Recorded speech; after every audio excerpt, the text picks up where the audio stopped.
যুক্তরাষ্ট্রের president Donald ট্রাম্পের আপাতত ভারত সফরের পরিকল্পনা নেই। এ বছর শেষের দিকে ভারতে অনুষ্ঠেয় কোয়াড শীর্ষ সম্মেলনে তার যোগদানের কথা ছিল।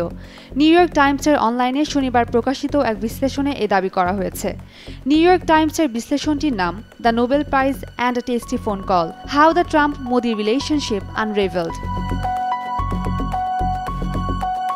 বিশ্লেষণে সফরসূচি সম্পর্কে অবগত কর্মকর্তাদের বরাতে বলা হয়, গত 17 জুন এক ফোনালাপে ট্রাম্প মোদিকে জানিয়েছিলেন তিনি বছরের শেষের দিকে কোয়াড সম্মেলনে যোগ দিতে ভারতে আসবেন।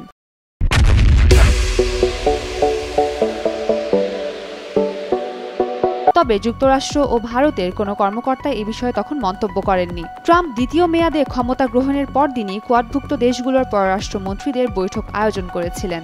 সেই বৈঠকে চলতি বছরের শেষের দিকে ভারতের শীর্ষ সম্মেলন আয়োজনের সিদ্ধান্ত হয়েছিল। কিন্তু গত কয়েক মাসে ওয়াশিংটন ও নয়াদিল্লির সম্পর্কের অবনতি হয়েছে। প্রতিবেদনে বলা হয়েছে, মে মাসে ভারত পাকিস্তানের 4 দিনের সংঘাত বন্ধে ট্রাম্প মধ্যস্থতা করেছেন বলে বারবার দাবি করেছিলেন। পাকিস্তান এ দাবি মেনে নিলেও ভারত তা অস্বীকার করে আসছিল। এর আগে ওই মাসেই কানাডায় অনুষ্ঠিত G7 সম্মেলনের এক ফাঁকে মোদি ট্রাম্প বৈঠক হওয়ার কথা ছিল, কিন্তু ট্রাম্প আগেভাগে দেশে ফেরায় বৈঠকটি হয়নি।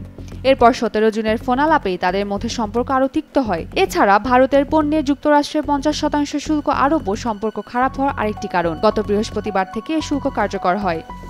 উম্মে রুম্মান, ক্রান্তি, ডেইলি সান।